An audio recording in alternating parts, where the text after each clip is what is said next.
So ngayon meron tayong Pitts bike na valve spring na 2.8 mm, 5 turns. Yan. So bago pa to, check natin. So,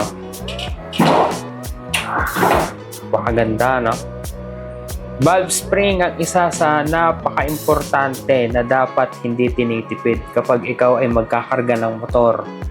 Kasi madalas valve spring ang napuputol, at kapag naputol ang valve spring, naku po, napakasakit niyan, kapatid.